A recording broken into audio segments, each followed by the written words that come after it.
শ্রেণী একটা collective campaign করছে। এই সংস্কার নিয়ে আমরা আলাপ আলোচনা করেছি। সাকিব ভাই এখানে নাই, সাইফুল ভাই, মঞ্জু ভাই, আমরা চেষ্টা করেছি যে সব পক্ষের সাথে কিভাবে একটা সমন্বয় করে আমরা শেষ পর্যন্ত একটা কনক্লুশনে পৌঁছাতে পারি।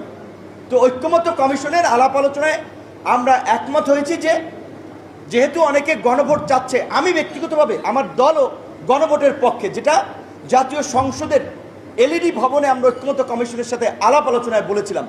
তো সবাই একমত হয়েছে যে এটা তাহলে গণভোটের মাধ্যমে পাশ করা হবে। এখন ঐক্যমত্য কমিশন যদি এই আলাপ আলোচনাটা আরও 3 মাস আগে শেষ করতে পারত, 6 মাস আগে শেষ করতে পারত, তারা তখন একটা গণভোট করে শেষ করতে পারত। এখন সমস্ত রাজনৈতিক নেতৃবৃন্দ নির্বাচনের মাঠে ক্যাম্পেইন কিংবা জনসংযোগ করে বেড়াচ্ছেন। আমরা ধরে নিচ্ছি যে ফেব্রুয়ারিতে কিংবা জানুয়ারিতেও চাইলে সরকার ইলেকশন করতে পারে, কারণ ইলেকশনের জন্য প্রধান যে বিষয়টা আমাদের সামনে ছিল জুলাই সনদের বিষয়ে ঐক্যমত এবং জুলাইয়ের ঘোষণাপত্র, সেটি হয়েছে। এখন তো নির্বাচনের ক্ষেত্রে আমাদের কোনো ব্যারিয়ার নাই।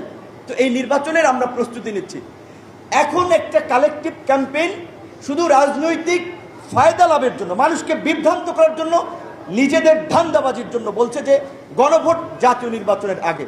ধান্দাবাজিটা কি? ওই পর্দার আড়ালের আলোচনা আমরা জানি।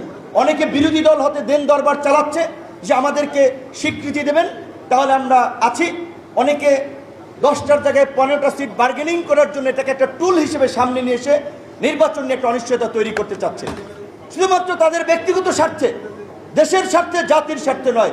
ডিসেম্বরে যদি তফসিল হয়, ফেব্রুয়ারিতে ইলেকশন হয়, সময় বাকি আছে নির্বাচন আগে 1 মাস।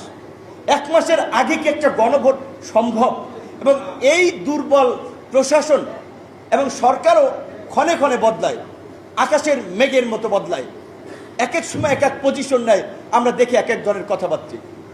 সো এখন আমরা মনে করি যে এই গণভোট নিয়ে যদি আমাদের এই বিভক্তি এবং বিভাজন থাকে, তাহলে আমরা যেই ফ্যাসিবাদের বিরুদ্ধে সংগ্রাম করেছি, তাদেরকে পরাজিত করেছি, তাদেরকে রাজনীতিতে সুযোগ না দেওয়ার কথা বলছি, তারাই কিন্তু সুযোগ নেবে, একটা অন্যরকমের পরিস্থিতি ক্রিয়েট